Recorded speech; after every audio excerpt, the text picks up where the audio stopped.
தேவயானி செய்வாள்ல உப்புமா, இட்லி உப்புமா, அது செஞ்சு சாப்பிட்டுட்டு இருக்கேன். ரொம்ப ரொம்ப நாளா. உங்க ஃப்ரெண்டுக்கு தான் முடியல.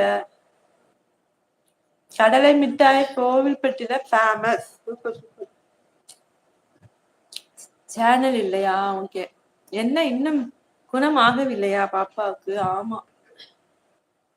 காலையில தானே உடம்புக்கு சரியில்லாம வந்துச்சு. நேத்துல இருந்து உடனே குணமாகுமா? இருமிக்கிட்டு தும்பிக்கிட்டு இருக்கு. இப்பதான் மாத்திரை போட்டுருக்கு. 5 லைக் காட்டுகிறது. எனக்கு 4 லைக் தான் காட்டுகிறது.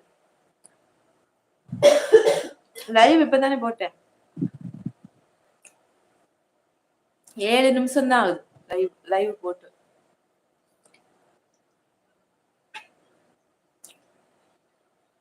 லேட்டாகத்தான் காட்டும். அப்படியா? எனக்கு தெரியாது. மருத்துவமனை போய் ஒரு ஊசி போடு. ஊசினாலே பயம்.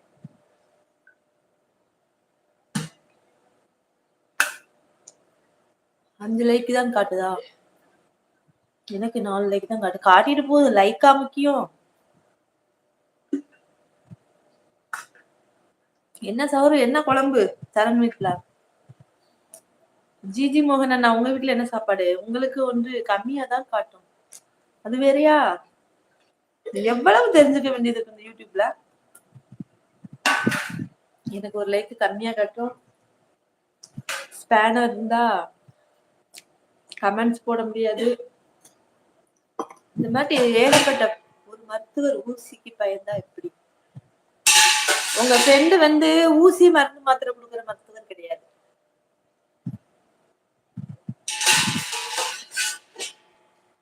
அவ படிக்கிற படிப்புக்கு பேரே ஊசி மருந்தில்லா மருத்துவம். மோகன் ப்ரோ வாங்க, வணக்கம். மருந்தில்லா மருத்துவம் அப்படித்தானேப்பா? இருமிக்கிட்டே இருக்கு. நான் என்ன செய்யறது? எனக்கு இருமுறவங்களையும் ரொம்ப பாவமா இருக்கும்.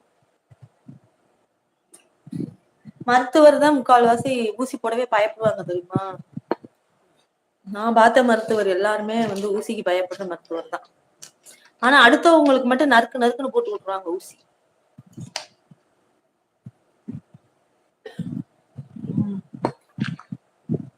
பொதுவா மருத்துவர் தானா? ஓகே. மருத்துவர் இல்ல, மருந்து கொடுங்க. கொடுத்தாச்சு. பெருவயத்துல ஒரு மாத்திரை, அப்புறம் சாப்பிட்டுட்டு ஒரு 3 மாத்திரை போட்டாச்சு. அதான் நர்ஸ் போட சொல்லுவாங்க. ஆமா, அவங்க பயந்துகிட்டுதான் நர்ஸ் வச்சு போடுறாங்க. ஒரு பிஏ வச்சுக்குவாங்கல்ல. ஆனா இவங்க படிக்கிற படிப்புக்கு வந்து ஊசி மருந்து மாத்திரை பாத்தீங்கன்னா படிக்கிறாங்க. ஆனா இவங்க ஊசி போடவும் மாட்டாங்க, மாத்திரை கொடுக்கவும் மாட்டாங்க. லதா சிஸ்டர் வருக, வணக்கம். ஹாய் சிஸ்டர், வணக்கம்.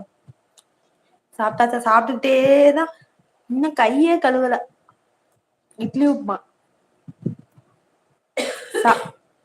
சாப்பிட்டுக்கிட்டேதான் பேசிட்டு இருக்கேன் லைவ்ல. நல்லா இருக்கீங்களா நீங்க? நல்லா இருக்கேன். நீங்க எப்படி இருக்கீங்க சொல்லுங்க. எப்படி இப்படி பேசுறீங்க லதா சிஸ்டர்? வேறு வயிறு என்றால் வயிறு என்றால் ஒண்ணுதானே. ஆமா, உங்க ரீல்ஸ் சூப்பர்மா. ஜிஜி மோகன் கோவில்பட்டி. பாத்துங்க சரண், கேட்டுக்குங்க, நல்லா கேட்டுக்குங்க. என்னோட ரீல்ஸ் வந்து சூப்பர்னு அவங்களா சொல்றாங்க, நான் சொல்லல. நல்லா கேட்டுக்குங்க. ஓகே சிஸ்டர் சொல்றாங்க லதா சிஸ்டர்.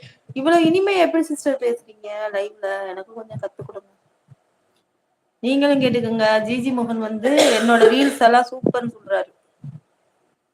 அண்ணா தேங்க்யூ தேங்க்யூ தேங்க்யூ சோ மச்ண்ணா.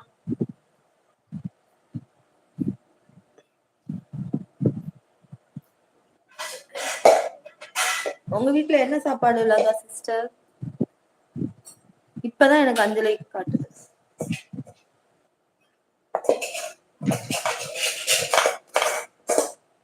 எல்லாரும் சமைச்சுக்கிட்டே வந்து பேசுறாங்க. நான் இன்னைக்கு சாப்பிட்டுட்டே பேசலாம். நீங்க சுடும் இட்லியே முதலில், அதுல எப்படி உப்புமா?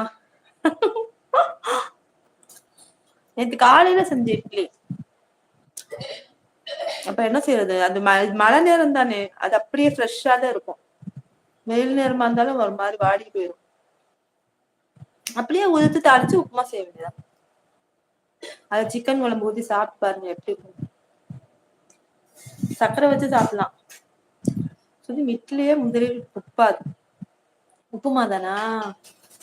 நீங்க எப்ப சாப்பிட்டீங்க?